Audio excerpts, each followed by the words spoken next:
అందరికీ నమస్కారం. ఈ రోజు మీరు మీ చిక్కీ ప్రాసెస్ బిజినెస్ లో స్మార్ట్ సేల్స్ లక్ష్యాలను నిర్దేశించుకోవడం ద్వారా మీ ఆదాయాన్ని ఎలా పెంచుకోవాలో నేర్చుకుంటారు.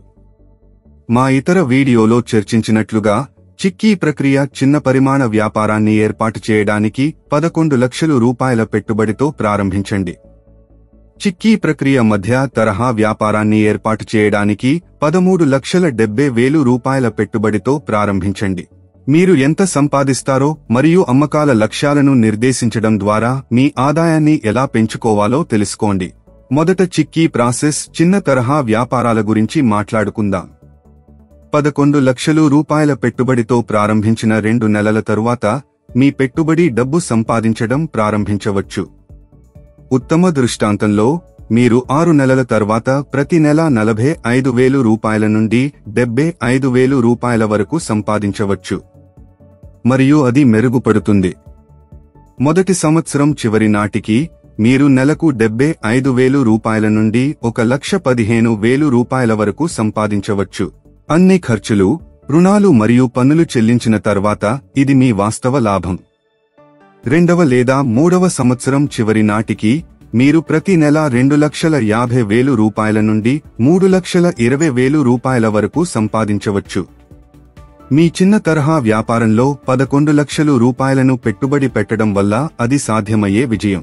ఇప్పుడు మనం చిక్కీ ప్రాసెస్ మధ్య తరహా వ్యాపారాల గురించి మాట్లాడుకుందాం. 13,70,000 రూపాయల పెట్టుబడితో ప్రారంభించిన 2 నెలల తరువాత మీ పెట్టుబడి డబ్బు సంపాదించడం ప్రారంభించవచ్చు.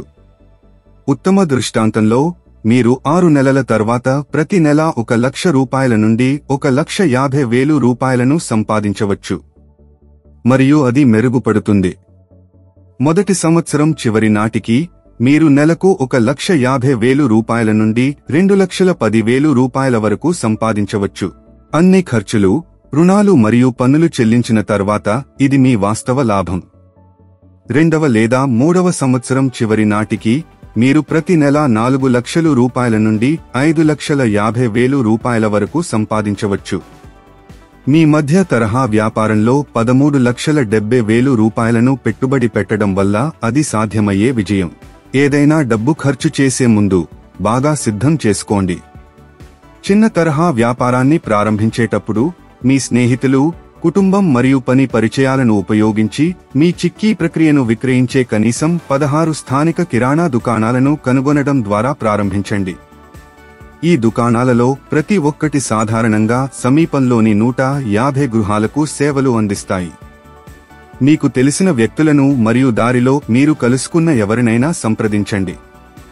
గుర్తుంచుకోండి, సగం దుకాణాలు మాత్రమే అంగీకరించవచ్చు కాబట్టి సుమారు 20 నుండి 25 దుకాణాలతో కనెక్ట్ అవ్వడానికి ప్రయత్నించండి.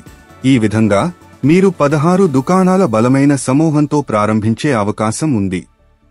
మీరు స్థానిక దుకాణాలతో మీ వ్యాపారాన్ని ప్రారంభించినప్పుడు మీ చిక్కీ ప్రక్రియను మెరుగుపరచడానికి మొదటి కొన్ని నెలలు ఉపయోగించండి. మీ స్నేహితులకు మరియు ఈ దుకాణాల యజమానులకు నమూనాలను ఇవ్వండి. వారు చెప్పేదానిపై శ్రద్ధ వహించండి. వారి సూచనల ఆధారంగా మీ చిక్కీ ప్రక్రియలో మార్పులు చేయండి మరియు మీ చిక్కీ ప్రక్రియను విక్రయించడానికి మరియు ప్రచారం చేయడానికి వారిని ప్రేరేపించడానికి దుకాణ యజమానులకు మంచి బేరాలు ఇవ్వండి. ఈ విధానాన్ని పుష్ మార్కెటింగ్ అంటారు. ఇప్పుడు మీ అమ్మకాల లక్ష్యాలను జాగ్రత్తగా ప్రణాళిక చేసుకోండి. ప్రతి కస్టమర్ ప్రతి నెల 1/2 కిలోల చిక్కీ ప్రాసెస్ను కొనుగోలు చేస్తారని ఒక స్థానిక దుకాణం సాధారణంగా దాని చుట్టూ ఉన్న 150 ఇళ్లకు విక్రయిస్తుందని ఆలోచించండి. మీరు 16 దుకాణాలతో ప్రారంభిస్తే మీరు త్వరలో డబ్బు సంపాదించడం ప్రారంభించడానికి మంచి స్థితిలో ఉంటారు. 6వ నెల నాటికి 20 నుంచి 25 వరకు దుకాణాలకు పెంచడానికి ప్రయత్నించండి మరియు మీ 2వ సంవత్సరం చివరి నాటికి 45 దుకాణాలను లక్ష్యంగా పెట్టుకోండి. ఈ లక్ష్యాలను చేరుకోవడం మీ చిన్న తరహా వ్యాపారానికి పెద్ద వృద్ధికి దారి తీస్తుంది. వ్యాపార్ కోచ్ ఛానల్కు సబ్స్క్రైబ్ చేయండి. All the best.